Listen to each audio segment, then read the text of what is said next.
We are ready to begin the moot. We were only waiting for your return, once and future king.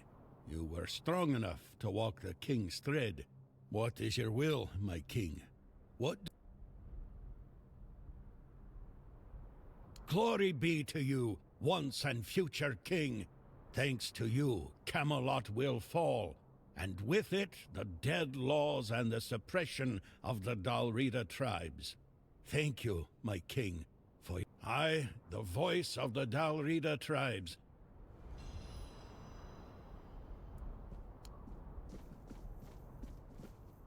The king's decision pleases nothing. I only. So be it. My plan. I only.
After everything I did for you, you won't even let me rest in peace.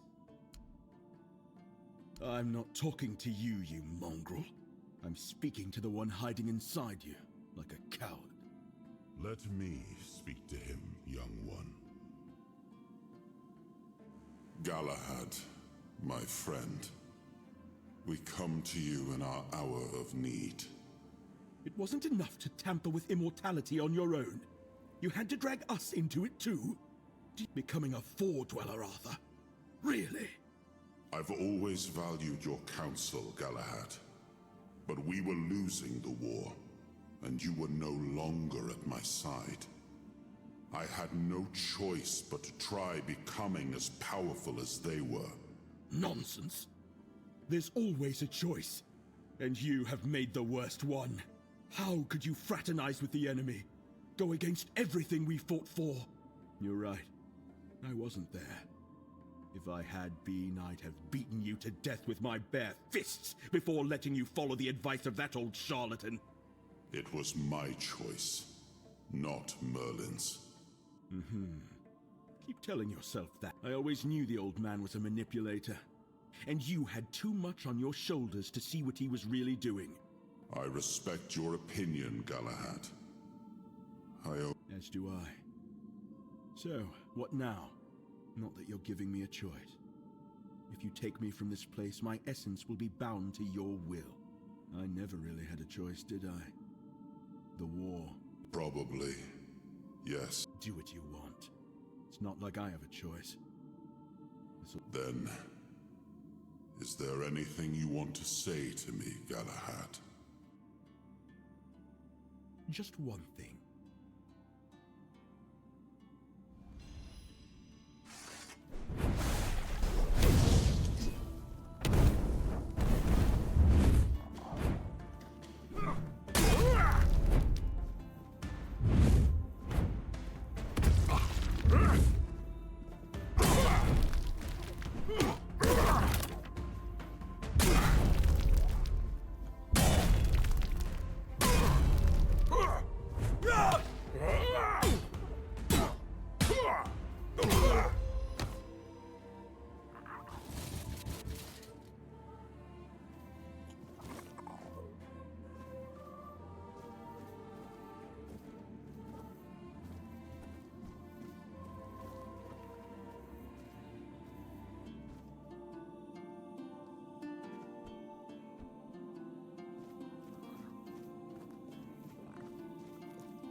Such proud men, Galahads. I wonder what it is about that name that makes it heavier to bear than most. They're always more driven, but more volatile too. I've heard some things about Sir Galahad the Pure. Things I'd rather never hear again. You've met Sir Galahad the Pure? It fascinates me how he both is and isn't the ideal successor to the first Galahad. They share the same drive, the same sharp edge of cruelty. But for the first Galahad, that cruelty was a means to an end, not the end itself, or so I've heard. On the contrary, everything is always changing. Though, maybe that's just me finally getting properly old. But you're right about one thing. Violence, and those who thrive on it, the worst kind of constant in a... The road is long, but the next tomb awaits.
Aye, speak quick.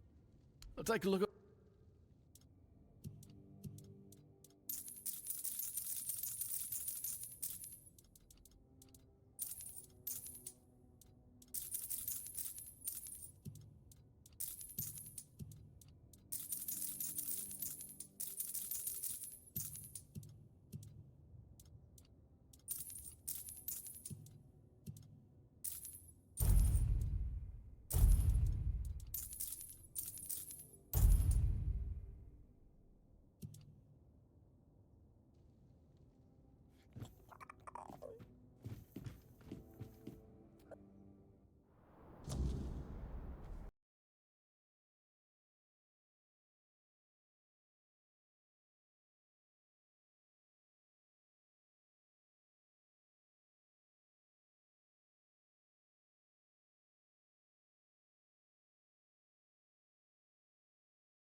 'tis you, and I see that you were brought here by some lad. That these halls ain't fit to welcome a king. Ah, right, but to the point. My name is Gavonin. The pleasure is mine, kind lad. This, kind lad, is the tomb of the knight who never came. There was once a grim legend that claimed this tomb was built out of fear. She foretold that all the great knights who were denied the king's favor and honors would rise at the end of days as an army of the dead.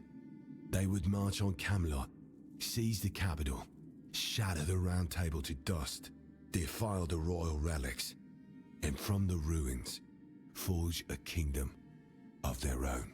But those are just stories from the old days. This tomb opens only for two kinds of brave souls.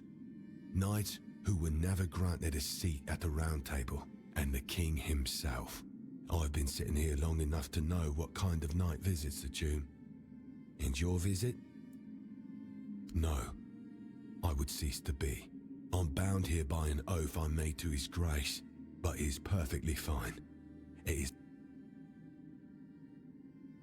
Anyone who finds their way here usually comes seeking eternal rest, and rest like that calls for a proper gravestone. I carve each one with my own chisel. They also bring battle-scarred equipment. My hammer mends what needs mending, and the dead? Well, someone to watch over them when unrest stirs. Believe me. Really kind of you, lad, but no. You see, I once made a habit of carving gravestones in advance, so that any knight arriving here, unfortunately, it slipped and fell all the way into the depths, if you could find it. If we do not speak of them, then we won't stir their slumber. Aye, few in nights these days. No wonder there's so few of them come. Hope you find something worth your time.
kept us waiting.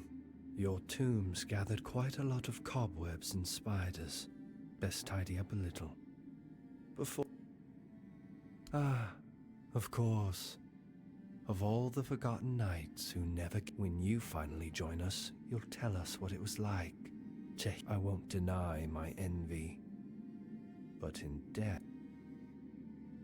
I've no need to assume.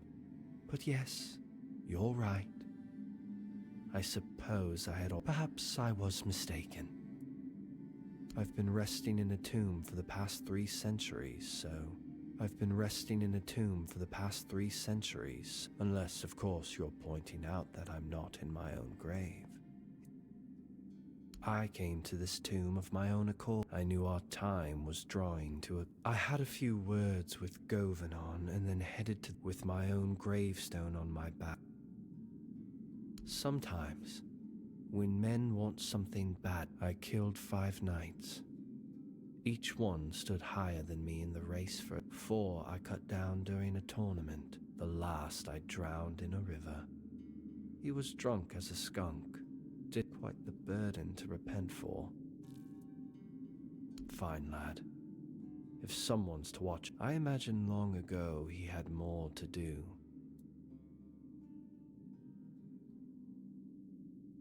I see. You pity the wretch who never reached his dream. But I propose something fairer. If I lose with dignity, I am all yours. But if you fall, so. Splendid.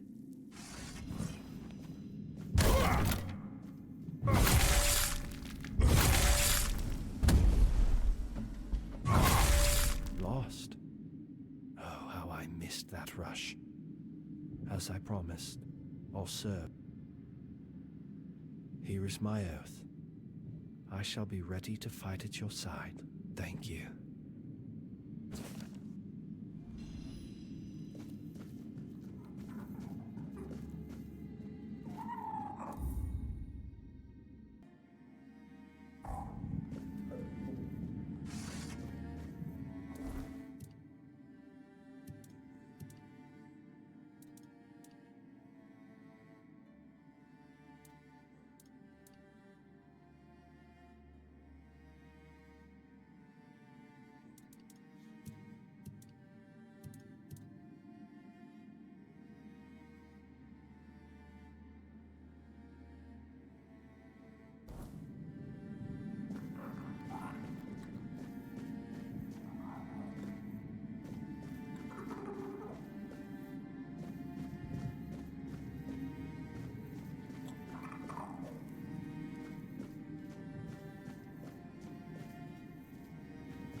Welcome, Your Grace.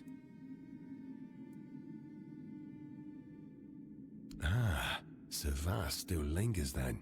Some knights wear death like a cloak, and even the grave forgets to close behind them. As for the empty grave, Every soul that walks this tomb finds their name carved somewhere. It doesn't mean the end is near. Only that the place remembers who you... When the body finally rests in the grave. You did? I was starting to fear that one day. I try not to go that deep. Sometimes I feel like lying down in one of the... Thank you. It is a great honor to receive aid. Here, take this. Step carefully.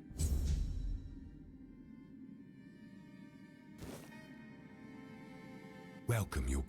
Hope you find something.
And so, it is done. Now everything rests in your hands. There is. But before I explain, understand this. I haven't lied to you. What we've done has helped. But it's not the whole story. Arthur and his kings still need to be released into the Wyrdness. I can make that happen. Not yet. But it's a choice you'll have to face when the time comes. Nothing. Avalon will go on, as it always has. Should people live in fear of the Wyrdness, generation after generation? Should they carry on, haunted by an incomprehensible... Or should they be allowed to embrace it? To become part of it? No. I want them to be more. My people may be close to the Wyrdness, but even we aren't immune to its more violent moods. What I want is for the people of Avalon to embrace the Wyrdness, and for it to embrace them in return. Arthur and his knights are the pillars of humanity in Avalon, and His Majesty's soul is unique, part human. It's the best combination we could hope for. Releasing their souls into the Wyrdness would leave a permanent mark of humanity on this land. The Wyrdness wouldn't see us as intruders anymore, but as part of itself. Arthur and his knights worked tirelessly to make Avalon ours. Thank you. And before you go, I hereby welcome you as a full member of the Royal Geographers. May you carry the legacy of Iryu the Fast Rider, and may your paths be clear, your burdens light, and may Avalon remember your name. Farewell, traveler. I hope our paths cross again.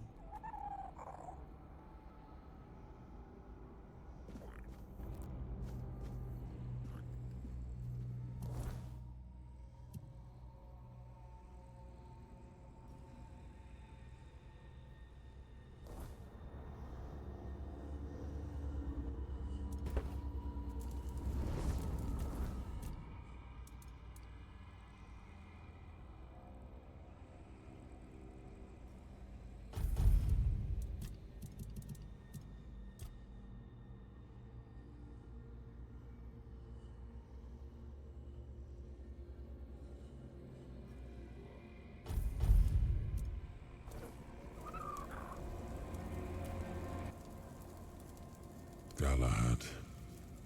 I should have known he wouldn't be too happy about being brought back, but I hoped he'd died in peace, and would return in peace. I was wrong. War isn't a time when you can afford likes and dislikes. Galahad was a great warrior. He made decisions no other commander dared to. But would he have been a good leader in times of peace? I doubt it. That's why news of his death in battle came as a relief to me.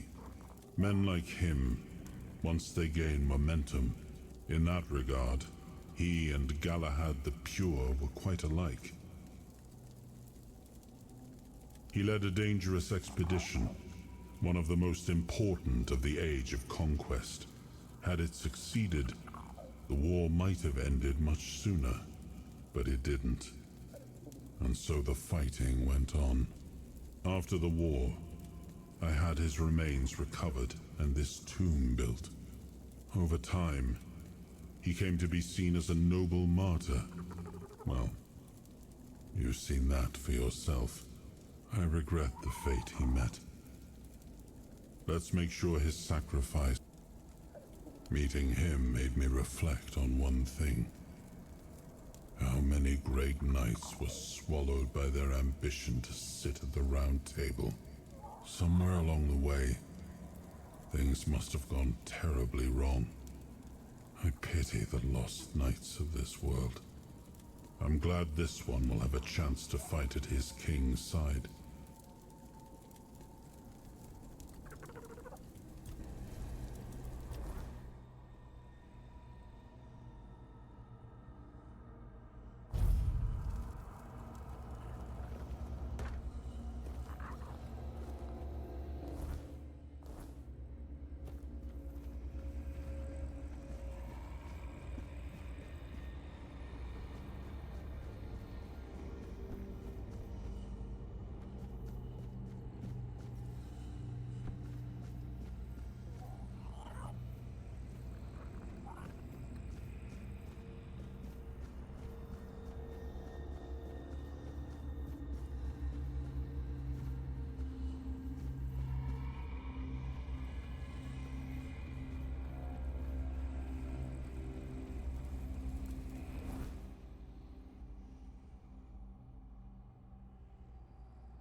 So, you finally made it. Took you long enough. I hope you're ready, because this is it. The beginning of the end. Ready to finish your journey, of course. You've come far, but every path ends somewhere. Yours ends here, in the heart of it all. Philosophically, not you specifically, but someone like you. Literally. Yes, and I was getting quite bored with the... This is the Charred Conclave, a graveyard for druids, burned alive as scapegoats for the Red Death. It's a reminder of what happens when people fear what they don't understand.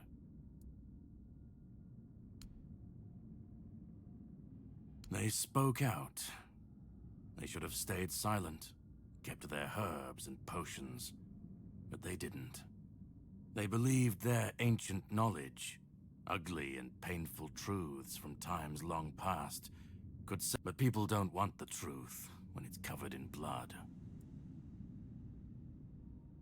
Cruel rituals, sacrifices, hard choices in search of real results. They called it wisdom, knowledge gleaned from the Wyrdness itself. But to the people, everything they did was unnatural, costly. The druids believed their results would justify the costs. They thought Avalon would see them as saviors. But the people didn't understand. Well, the Red Church and their politicians made sure of that. The druids became a convenient enemy, a way to shift the blame and tighten their grip on power. It's always so... simple. Well, death doesn't always mean an ending. It was a sacrifice so costly, so cruel, so pointless, that it tore a rift in the fabric of this world. And so you're the closest you'll ever come to seeing the true shape of this world. To greet you, I was once where you are now. A knight with questions, searching for answers. And here I found my answers. Well, first, you're going to meet my former employer. We don't see eye to eye anymore, but we both realize that our collaboration yields results. He'll try to sugarcoat the hard truths I've been telling you from the beginning, spin them differently. Never mind. Why waste time here talking about it when you're just a step from the end? Just remember, this is the point of no return. Once you've stepped through, there's no going back. But if you've come this far, I suppose you already knew that. Go on. He's waiting for you.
last we meet. I've heard much about you, your choices, your determination. Caradoc isn't easily impressed, but he was impressed with you.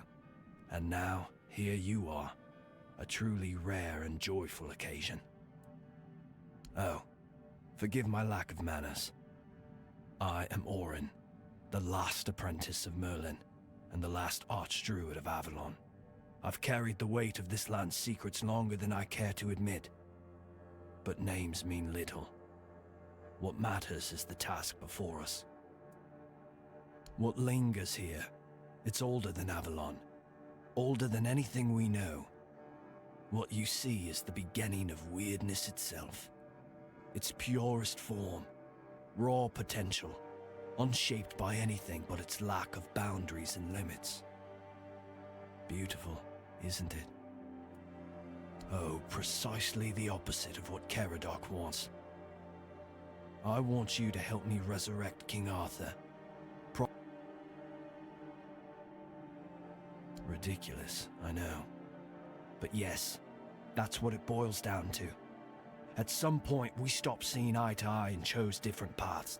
Ultimately, though, both our paths led to you. Yes, please let me explain. By the end of his life, Arthur became obsessed with his legacy.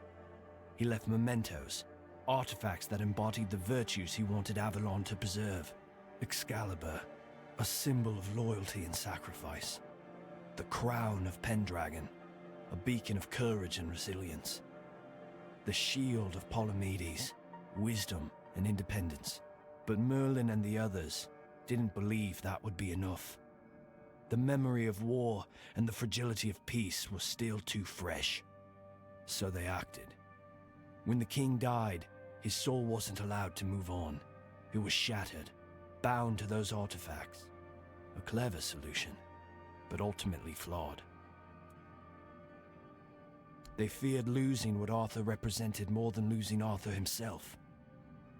They thought the king's essence would endure if bound to his relics. You can't pick and choose with a soul, but that's exactly what Merlin did. He focused on 3 parts of Arthur: his strength, wisdom, and courage. He left out 2 pieces. One, tainted by the Four Dwellers' magic, was deemed too dangerous. The other was his humanity, the most fragile part. Merlin thought compassion and doubt were weaknesses, unfit for a king. Without them, Arthur became hollow. A king with power, but that way Avalon's greatest failure was born. I tried, and I found his humanity. It's here, bound, kept safe. But the Four Dwellers' aspects was left to drift, untethered between worlds. Finding it needed more than magic. It needed someone like you. The horrors you endured on that island gave you something no one else has. You can move through the Wyrdness, touch it, and return whole. That's why you found the king's soul, bound it to yourself, and came back.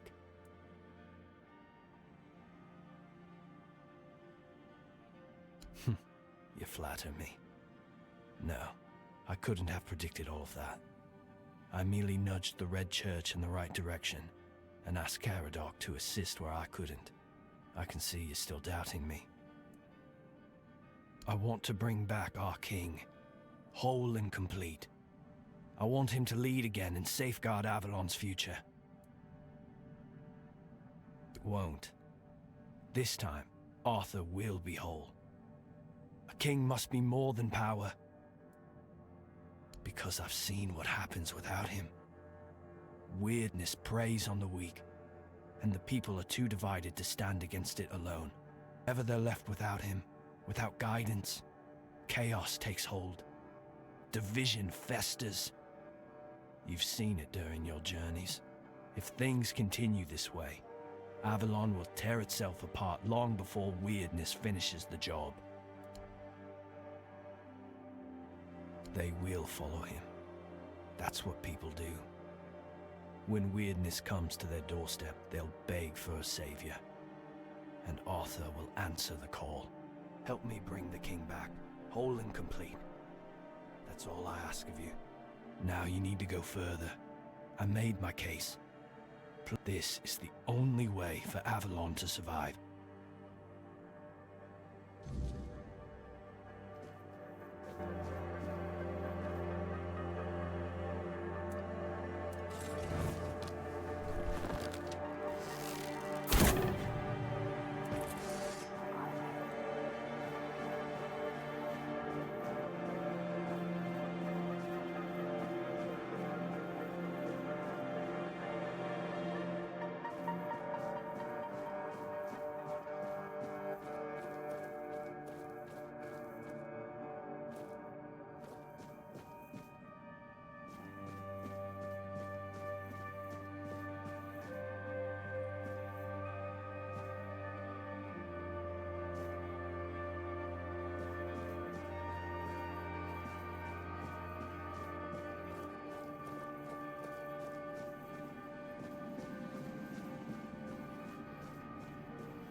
I was there when it all began, when Arthur first set foot on Avalon.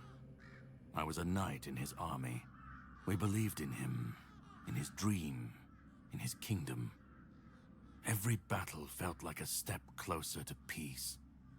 Every sacrifice justified by the dream we shared. But then came the cost. The war crimes, the impossible decisions, the massacres, slaughters, and irrational cruelty. We turned from knights into butchers, all because his dream demanded it of us. At first I told myself it was necessary, that it was the price of building something great. But the longer it went on, that's when I realized. Arthur wasn't a god, a savior, or a king. He was just another man, no different from the rest of us. And no man should have the power to demand such sacrifices. But do you understand why I want it so much? I'd like to believe that after 600 years I've moved past pettiness. You need to understand that people thought, and still think, that he was more than human. But he wasn't. He made mistakes, just like any man. And the cost of those mistakes was always paid for by others. I've seen what happens when people cling to kings and myths. They wait, they follow. They waste their lives on promises that never meant anything. But that's not my problem. I'm not here to fix Avalon or to free anyone. What comes after doesn't matter. Let it all burn. Let it rot. Let it rebuild. I won't be here to see it.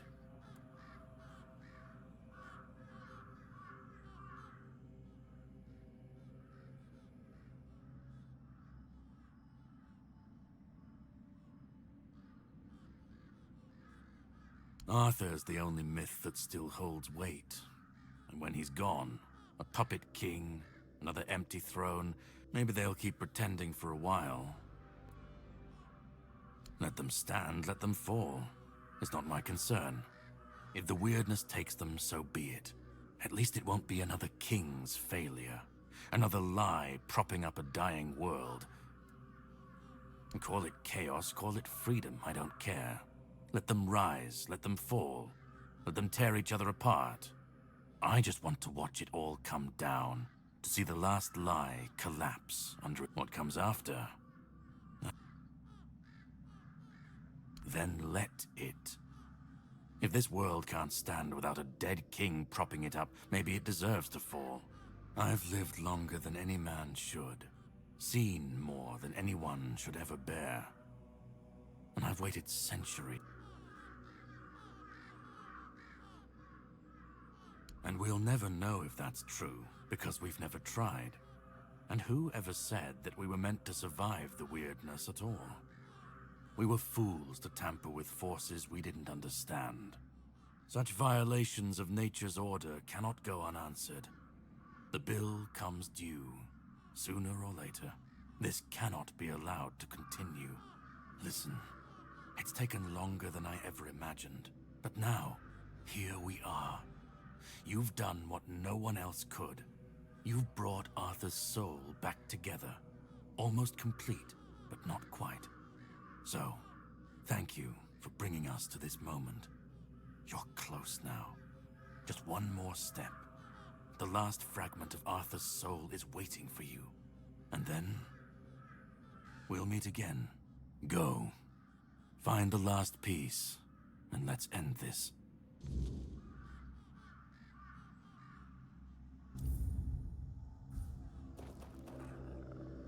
Go.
You've come.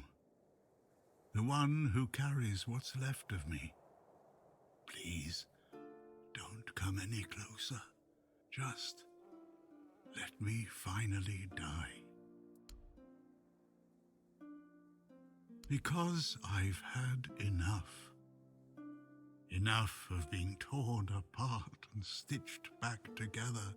Do you know what it is like to be a king of nothing? To see the people you swore to protect suffer because of your choices? Or worse, in your name. I've seen towns burnt to the ground, families destroyed, all because someone thought it would serve the greater good. And they called it loyalty. They called it justice. I've been dragged through every dream, every lie they've built around, and most of all, I'm tired of failing.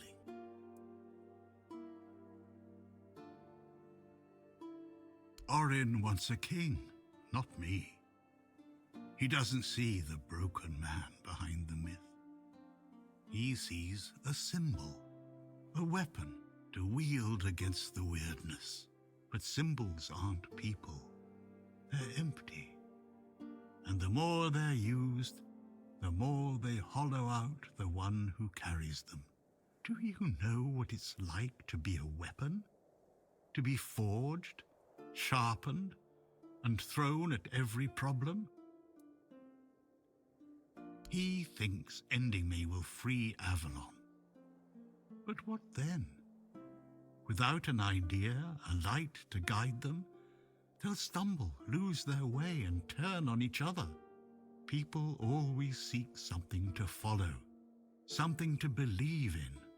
Take that away, and they'll tear each other apart trying to find it. I want release. I want to stop being a tool in their endless struggle. Kill me. Destroy the last piece of me and use the energy however you wish. Take it yourself and become the new king. Give it to someone else. I don't care. Just don't let me come back again. Let me die. Not as Arthur. Not as the king. Just as a simple, normal human being.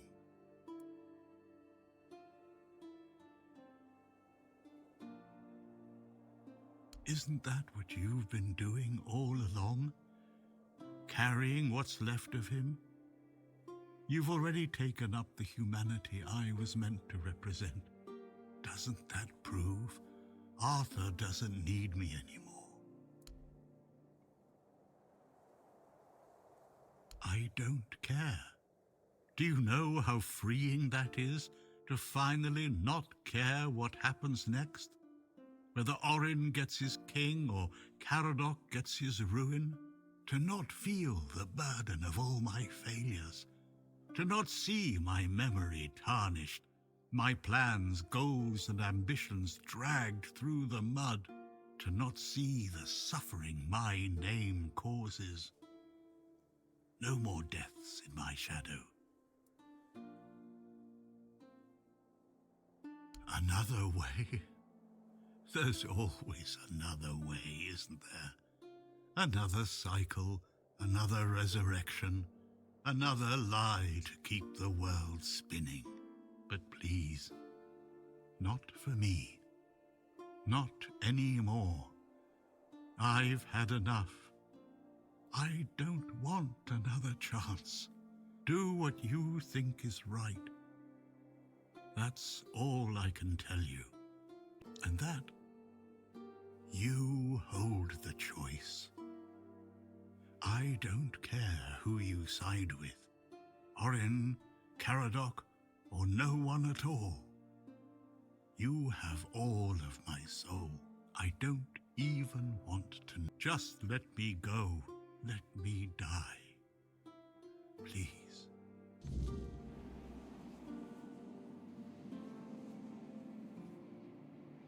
Let me.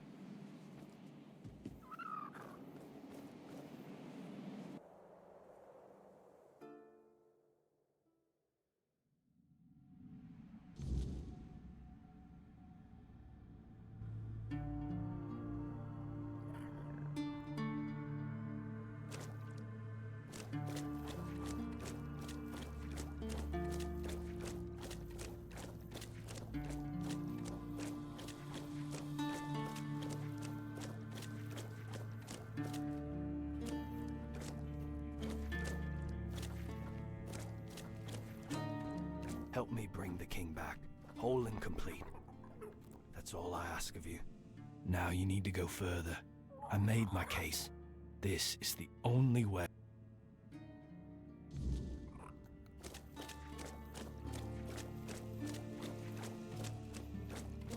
Go on.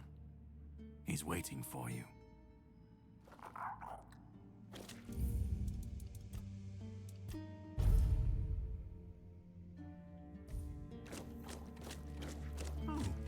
Hello there.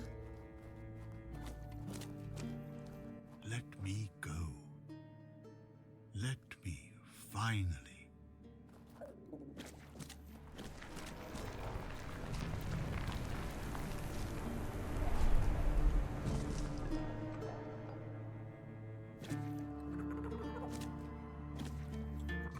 carried a dying king across the bones of a dying world. Now you stand before what started it all. An idea. I am the reason there must be an ending. I do not guide. I do not judge. I exist so that something can be chosen. I do not offer meaning. I require that one be made. You have brought all things to their conclusion. Now, decide what must remain. Choose, and let the shape of the world follow. You will vanish into the story you chose to restore. You will break the frame, and what follows will not remember you. You will be seen. You will be followed. You will be blamed. You will shape the world to become its witness.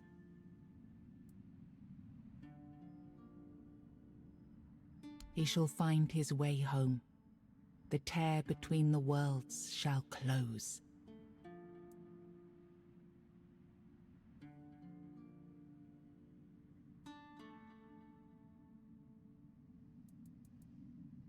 Then the prince will ascend and return to his mother. The heart shall cease its bleeding. Through his ascension, the weirdness will be tamed. No, I won't let this happen. Not again.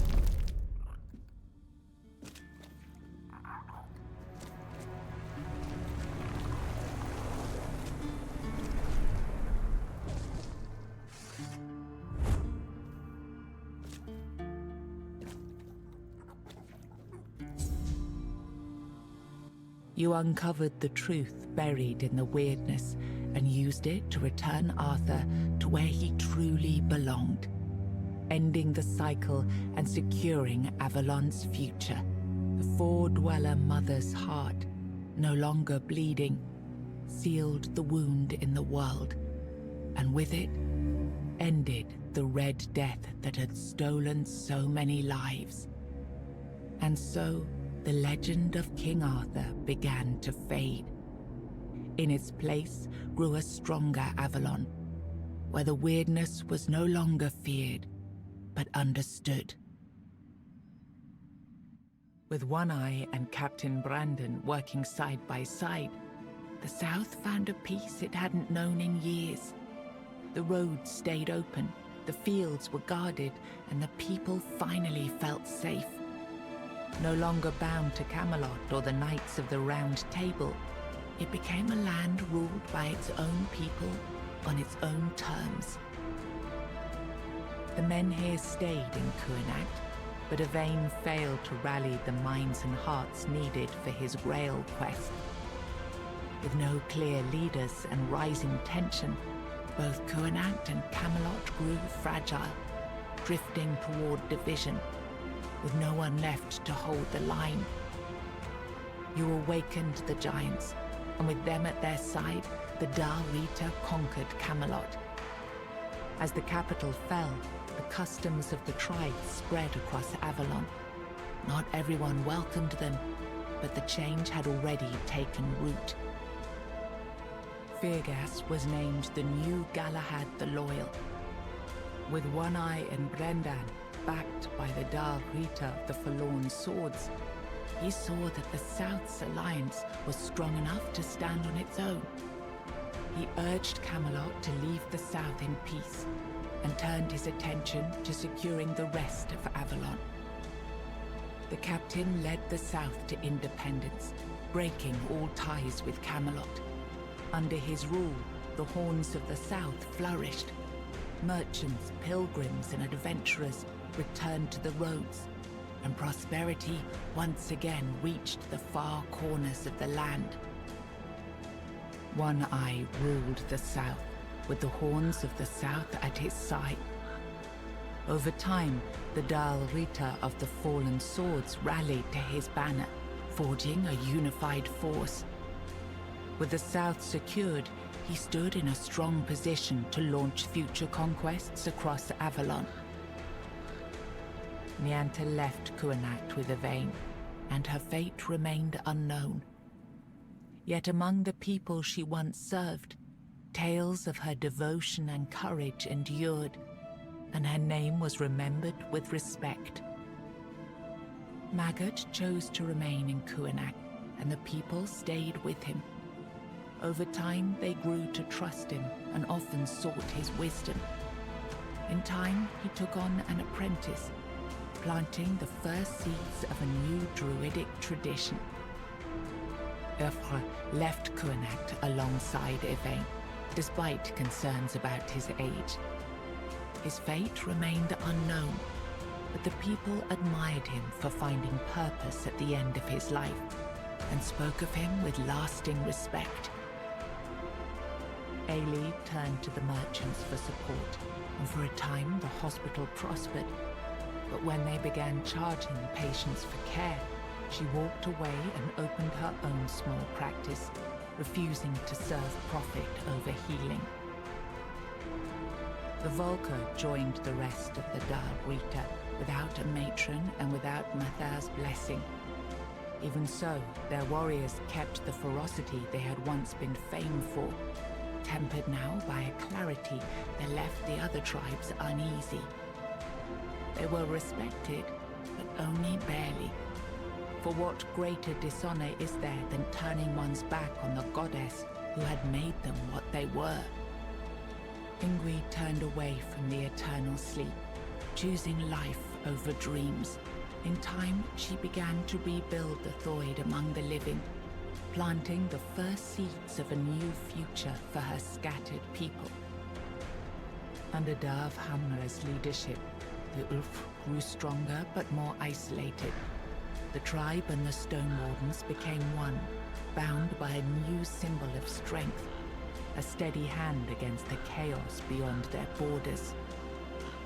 Following Galerna's path, the Sven clung to the old ways, their faith sustained by the Stagfather's living presence within the unrealm of the hunt. They turned inward, shunning outsiders, and deepened their devotion to the blood-stained rites of their ancestors. You accepted the mycelium's offer and let the spores consume Sagramor's body. Now the kingdom lies under fungal control, its people connected, obedient, and slowly fading into the roots that feed the spores. You placed self at the head of the children of Morrigan. Operating from the shadows, the Guild reshaped Avalon's politics through quiet influence and assassination, while the people lived unaware of the power that ruled them.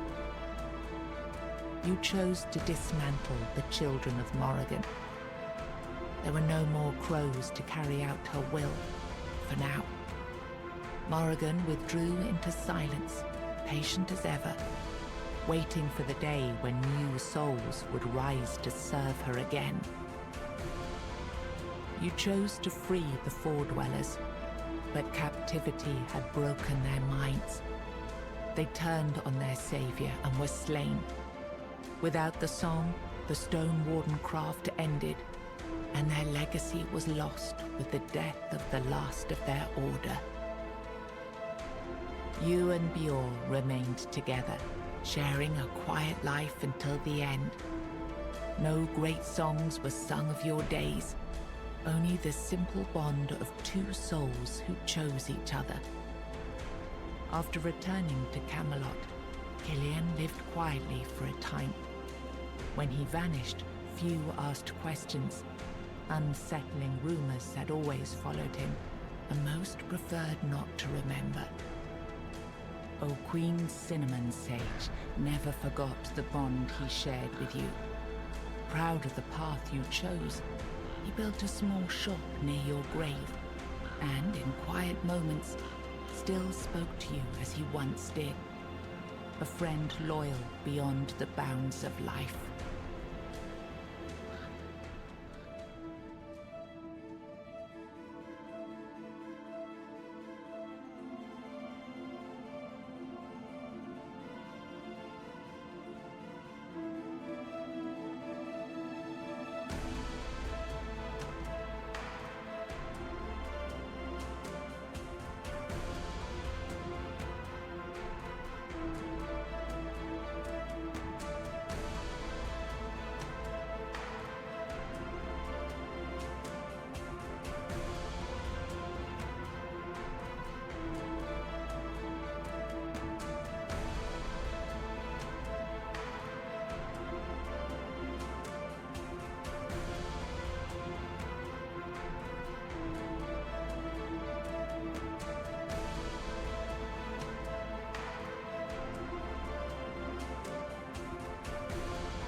You carry now. I am. I do not. I do. You now choose. You will. You will. You will. You will.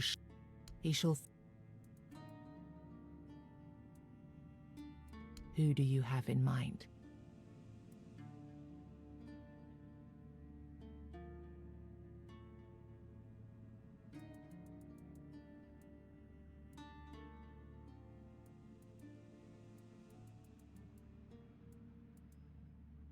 He would trade crowns for contracts.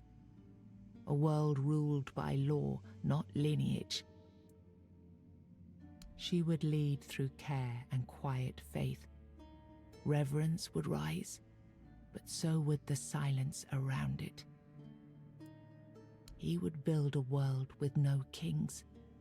Work would shape worth, but power does not disappear. It adapts. He would rule through law, not command. He would listen, if he understands. He would dissolve the old and raise the tribes, a new law, written. He would shift the center, unity, if the... She would merge what is. The weirdness calms. The weirdness calms.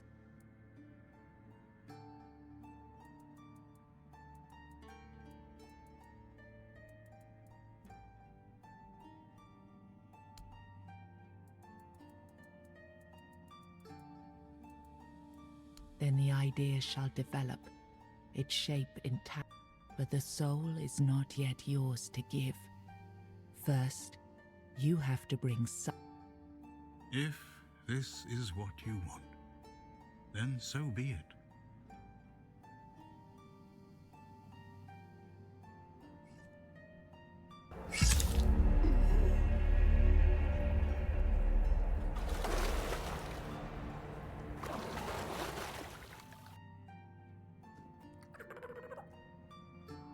No, I won't let them.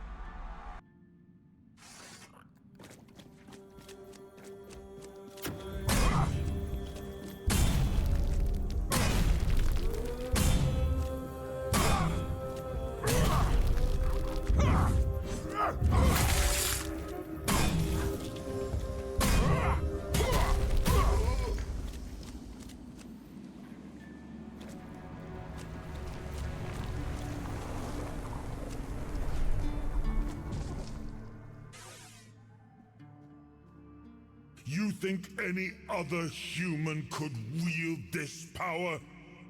I endured 600 years of pain, of suffering, of loneliness.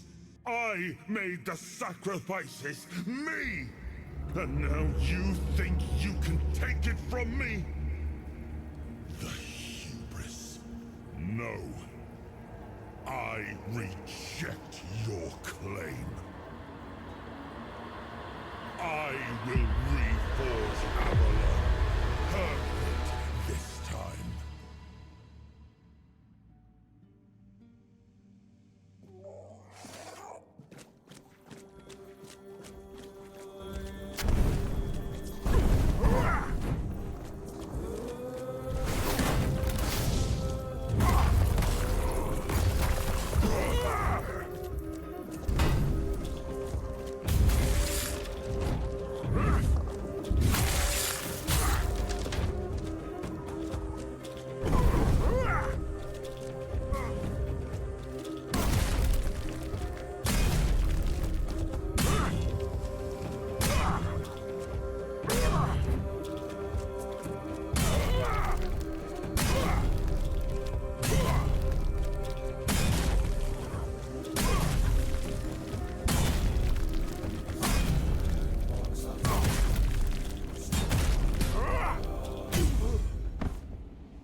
You gave the soul to another, not to escape its weight, but because you believed they could carry it. One person, chosen by you, to bear the burden and to shape what comes next. Whatever future rises from their rule will bear your seal, for it was your will that set it in motion. Seeing Arthur's power carried by another, you were prepared for your demise. And yet, death did not come. The prophet Kai saw you, knew you, and named a fate few could claim. A life spared when all should have been lost. You entrusted Arthur's soul to Captain Brandon, a leader who built Avalon's future on autonomy, trade, and secular law. As prosperity grew, faith faltered. To many, it was progress, but to the devout, it marked the loss of moral order and the rise of unchecked ambition. With One Eye and Captain Brandon working side by side, the South found a peace it hadn't known in years. The roads stayed open, the fields were guarded, and the people finally felt safe. No longer bound to Camelot or the Knights of the Round Table, it became a land ruled by its own people on its own terms. The men here stayed in Kuenak, but Yvain failed to rally the minds and hearts needed for his Grail quest. With no clear leaders and rising tension, both Kuenak and Camelot grew fragile, drifting toward division, with no one left to hold the line. You awakened the giants. Firgas was named the new Galahad. Nianta left Kuenak with a... Ailey turned to the merchant. The Volker joined the rest of the... You accepted the mycelium. You placed self at that. You and Bjorn remained together.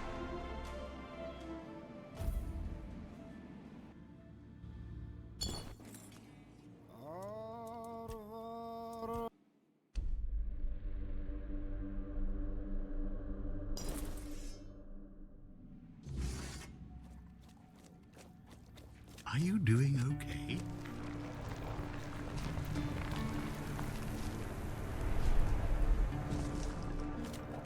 You can... I do, you now.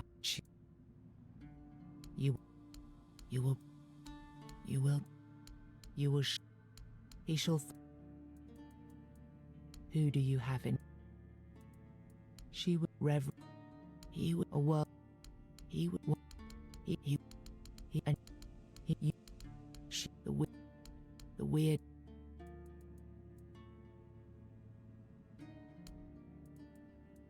Then the idea shall develop, but the soul is not.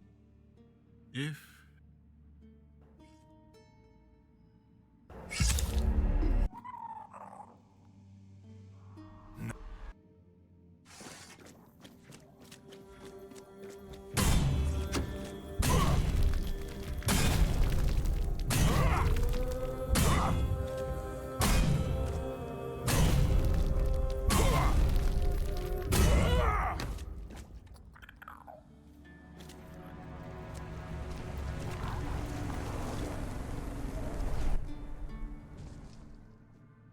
You think any... I can...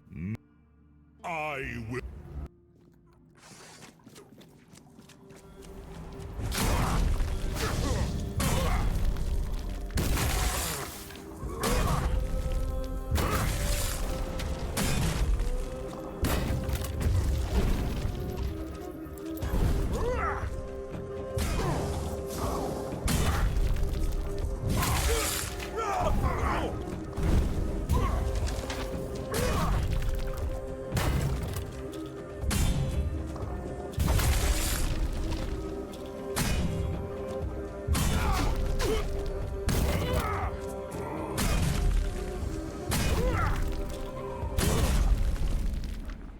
You gave the soul to another, not to escape. You entrusted Arthur's soul to Nianta, a quiet leader who rebuilt Avalon not with armies, but through care, faith, and timeless service. Her rise brought healing and unity. Yet some watched with unease as a priestess became a ruler, and humility gave way to unchallenged reverence. With One Eye and Captain Brandon working side by side, Feargas was named. Maggot chose to. Ailey turned to the. The Volker joined. You accept. You placed self. You and Bjorn.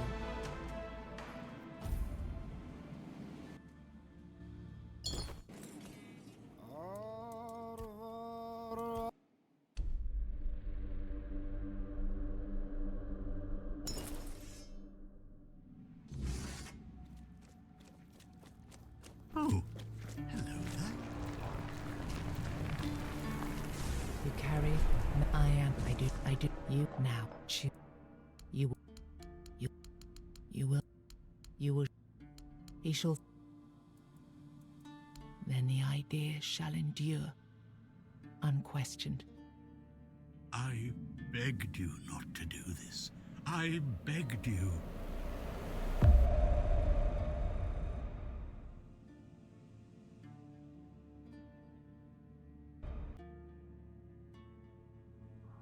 No, I won't.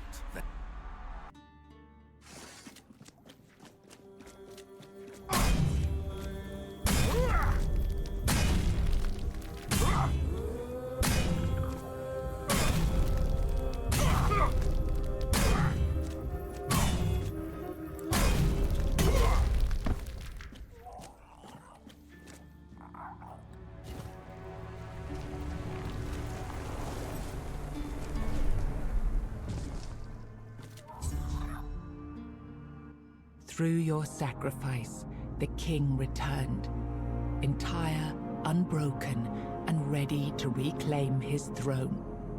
You held faith that Avalon's fate still turned with him, that one last rising could bring balance to the broken land.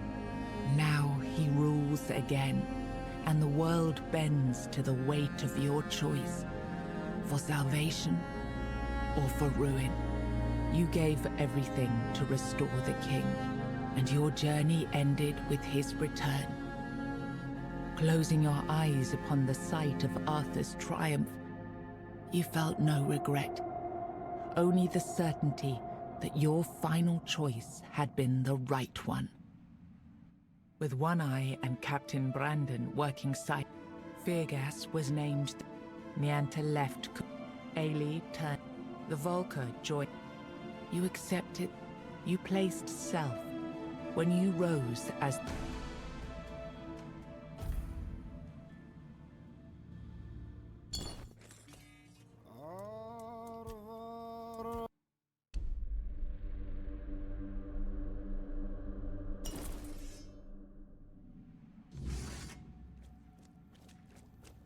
Oh, hello there. I do. You have now. You will. He shall. Then the idea shall fall, but the soul is not yet yours to give. Thank you. But promise me, you will win this fight, my friend.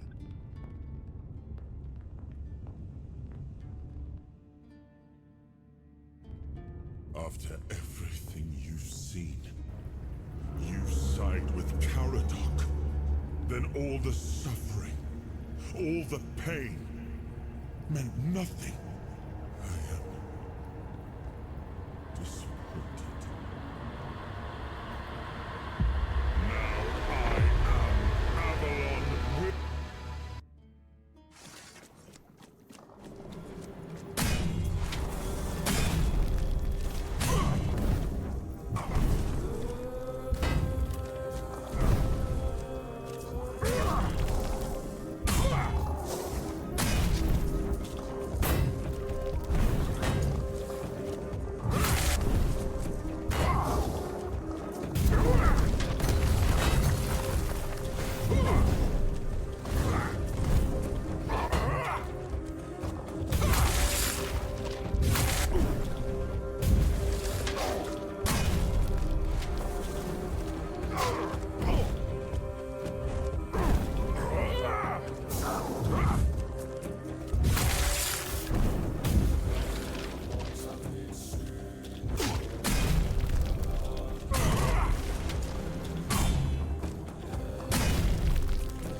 You brought down the cycle with steady hands and no promise of glory.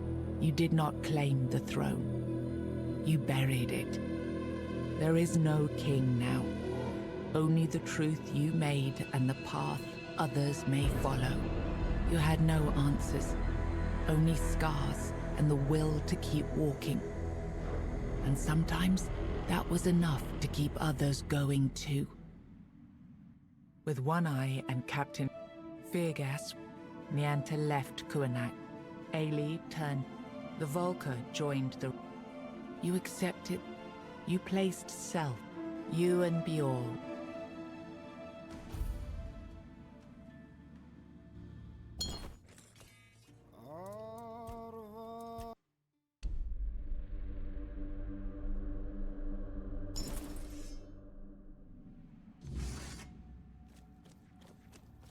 Are you doing okay?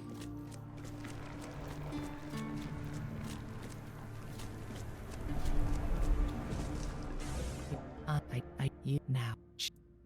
You. He shall. Then the idea shall. But first, you have to bring some. If this is what you want, then take it, my friend.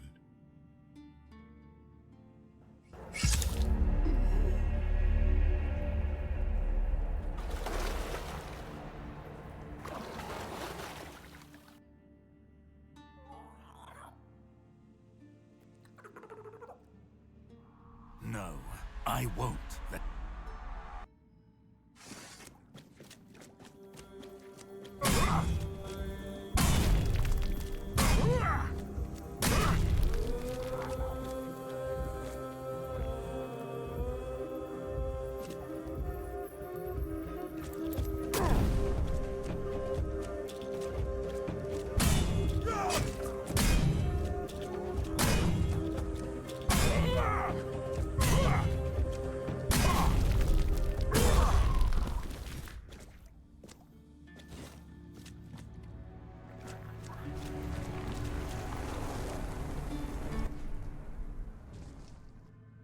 You think any other human could wield it? I endured. I made the... And now you... No.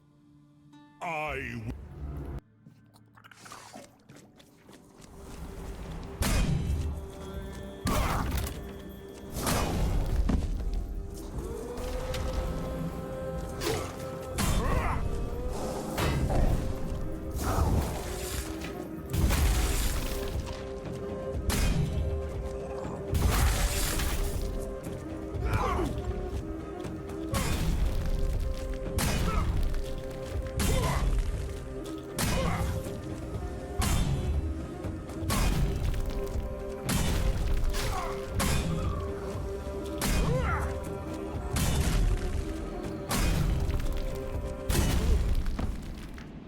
You took Arthur's power for yourself.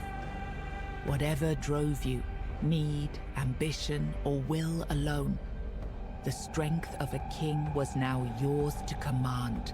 Maybe you weren't ready. Maybe nobody ever is. But you decided to try. It's a heavy thing, trying to do right where others have failed. Still, you stepped forward, carrying the soul and every choice that brought you here. You ruled not as Arthur reborn, but as yourself, flawed, resolute, untested. Avalon changed beneath your hand, and history will decide what that truly meant. With one eye and Feargas, Nianta left. Ailey turned. The Volker joined. You accepted. You placed you and Bjorn.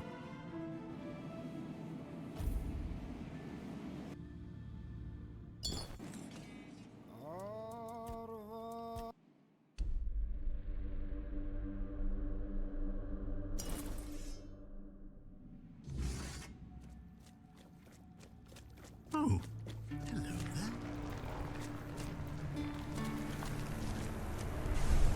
Now you, he shall.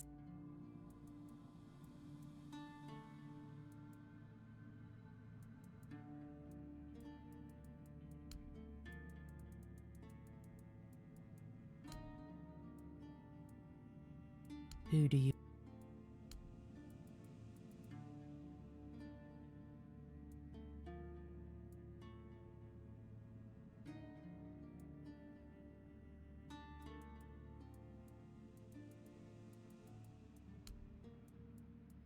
Then the idea, but the...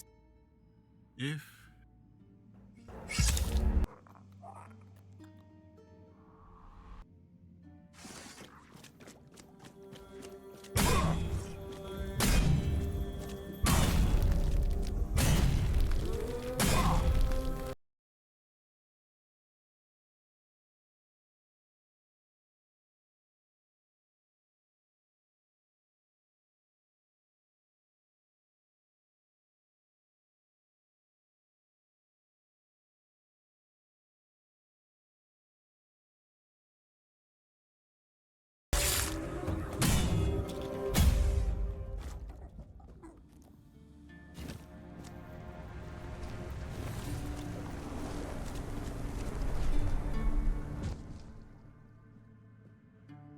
You can I